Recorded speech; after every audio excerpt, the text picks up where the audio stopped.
ಆ, ನಮಸ್ತೆ. ನಾನು ಸುಶ್ರುತ್ ಭಟ್ ಅಂತೇಳಿ ತುಂಬಾ ಸಿನಿಮಾ ಮಾಡಿದ್ದೀನಿ, ಅಷ್ಟೇನು ರೆಕಗ್ನೈಸ್ ಆಗಲಿಲ್ಲ. ಬಟ್ ಈ ಸಿನಿಮಾ ತುಂಬಾ ರೆಕಗ್ನೈಸ್ ಆಗುವ ಒಂದು ನನಗೆ ಸಹ ಹೋಪ್ ಇದೆ ತುಂಬಾ.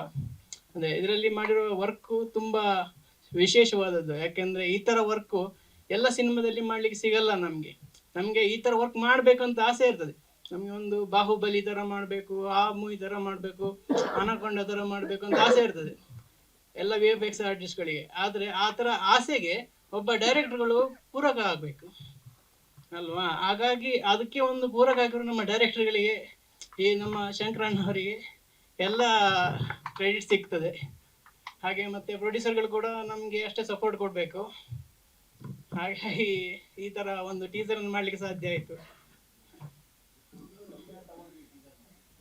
ಇದಕ್ಕೆ ತುಂಬಾ ಸಮಯ ತಗೊಂಡಿದ್ದೇವೆ ನಾವು. ಅಂದ್ರೆ ಕಾನ್ಸೆಪ್ಟ್ ಆರ್ಟ್ಗಳನ್ನು ಇದು ಆಲ್ಮೋಸ್ಟ್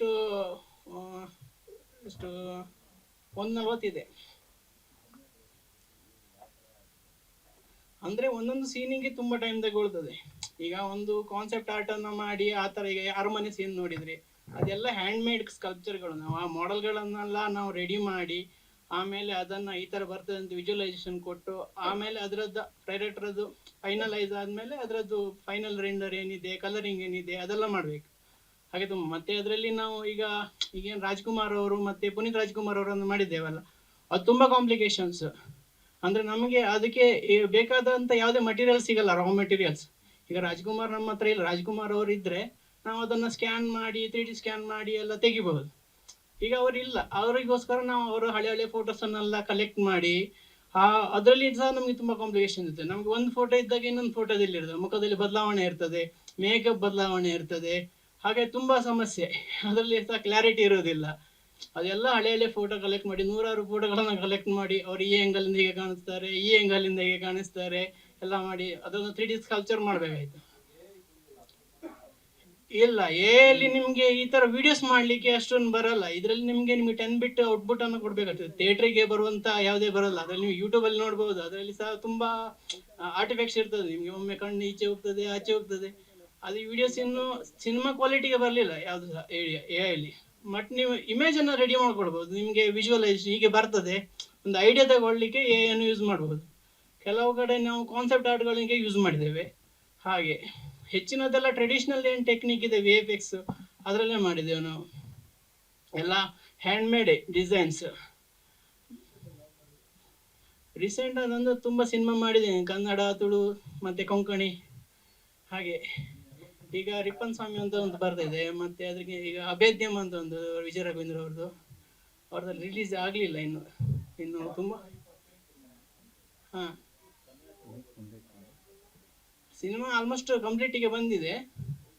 ಹಾ, ಅದೇ ಇದು ಆಲ್ಮೋಸ್ಟ್ 2 ಇಯರ್ಸ್ ಇಂದ ನಡೀತಾ ಇದೆ ಪ್ರಾಜೆಕ್ಟ್. ಸೊ ಅದಂದ್ರೆ ಮಿಡ್ಲ್ ಗ್ಯಾಪ್ ಇದೆ. ಅಂದ್ರೆ ಶೂಟಿಂಗ್ಸ್ ಎಲ್ಲ ಕಂಪ್ಲೀಟ್ ಆಗಿರ್ಲಿಲ್ಲ, ಹಾಗೆ ಎಲ್ಲ ಸಪ್ರೇಟ್ ಇದಾಗಿದೆ. ಬಟ್ ಫುಲ್ ತುಂಬಾ ಟೈಮ್ ತಗೊಂಡಿದ್ದೇವೆ ನಾವು. ಎಕ್ಸಾಕ್ಟ್ ಅಂತ ಅದು ಕ್ಯಾಲ್ಕುಲೇಟ್ ಮಾಡಿಲ್ಲ, ಬಟ್ ತುಂಬಾ ವರ್ಕ್ ಮಾಡಿದೆ. ಅಂದ್ರೆ ನಮ್ಗೆ ಐಡಿಯಾಸ್ ಬರ್ಬೇಕಲ್ಲ, ಈ ತರನೇ ಶಾರ್ಟ್ಸ್ ಬರ್ಬೇಕು ಅಂತ ಡೈರೆಕ್ಟರ್ ಬಿಡುದಿಲ್ಲ. ಅದೇ ಶಾರ್ಟ್ಸ್ ಬರ್ಬೇಕು, ಆ ಶಾರ್ಟಿಗೆ ಏನೆಲ್ಲ ಬೇಕು ಅದನ್ನು ಶೂಟಿಂಗ್ ಮಾಡಿ ತರಬೇಕು. ಆಮೇಲೆ ಅದಕ್ಕೆ ನಾವು ಬೇಕಾದ್ದೆಲ್ಲ ಮಾಡಲ್ಸ್ ಎಲ್ಲ ರೆಡಿ ಮಾಡ್ಬೇಕು 3D ಅಲ್ಲಿ. ಅದಕ್ಕೆ ರಿಗ್ಗಿಂಗು, ಟೆಕ್ಸ್ಚರಿಂಗ್ ಅದೆಲ್ಲ ವರ್ಕ್ ಇರ್ತದೆ. ಹಾಗೆ ಬಜೆಟ್ ಆಗಿದೆ, ಅದು ಪ್ರೊಡ್ಯೂಸರ್ ಹತ್ರ ಕೇಳ್ಬೇಕು.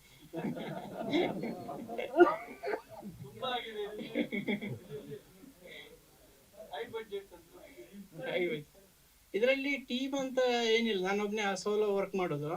ನಾನು ಏನು ಫ್ರೀಲ್ಯಾನ್ಸ್ ಸರ್ವಿಸ್ ಮಾಡ್ತೇನಲ್ಲ. ಮತ್ತೆ ನನ್ನದು ವರ್ಕ್ ಏನಿದೆ ಅದು ನಾನೇ ಎಲ್ಲ ಮಾಡ್ತೇನೆ. ಈಗ ನಾನೇ ಮಾಡೆಲಿಂಗ್ ಮಾಡ್ತೇನೆ, ನಾನೇ ರಿಗ್ಗಿಂಗ್ ಮಾಡ್ತೇನೆ, ಟೆಕ್ಸ್ಚರಿಂಗ್ ನಾನೇ ಮಾಡ್ತೇನೆ. ಹಾಗೆ ನಮ್ದು ಕಂಪ್ನಿಯವ್ರಿಗಿಂತ ನಮ್ಮ ಸ್ಪೀಡ್ ಜಾಸ್ತಿ ಇರ್ತದೆ. ಕಂಪನಿಯಲ್ಲಿ ಹೇಗೆ ಅಂದ್ರೆ ತುಂಬಾ ಪ್ರೋಸೆಸ್ ತುಂಬಾ ಇರ್ತದೆ. ಅವರದ್ದು ವರ್ಕ್ ಫ್ಲೋ ಬೇರೆ ಇರ್ತದೆ, ನಮ್ಮದು ವರ್ಕ್ ಫ್ಲೋ ಬೇರೆ ಇರ್ತದೆ. ನಮ್ಮದು ಶಾರ್ಟಿಗೆ ಏನ್ ಬೇಕೋ ಅಷ್ಟು ಮಾತ್ರ ಮಾಡೋದು ನಾವು. ಅವರದ್ದು ವರ್ಕ್ ಫ್ಲೋನೇ ಡಿಫ್ರೆಂಟ್ ಇರ್ತದೆ. ಸೊ ನಮ್ದು ಸ್ಪೀಡ್ ವರ್ಕ್ ತುಂಬಾ ಸ್ಪೀಡ್ ಹೋಗ್ತದೆ. ಸ್ವಾದಿಷ್ಟತೆಯ ಸ್ವಾದ, ತಾಜಾತನದ ಆಹ್ಲಾದ, ಉತ್ತಮ ಆರೋಗ್ಯ ಮತ್ತು ಹೆಚ್ಚಿನ ರೋಗ ನಿರೋಧಕ ಶಕ್ತಿಯ ವೃದ್ಧಿಗೆ ಈಗ ನಿಮಗೆ ಸಿಗುತ್ತಿದೆ ಉತ್ತಮ ಗುಣಮಟ್ಟದ ಪೌಷ್ಟಿಕಾಂಶ. Shri Vaidik millet health mix. ಇದು ಸಿರಿಧಾನ್ಯಗಳ ಸಂಪತ್ತು.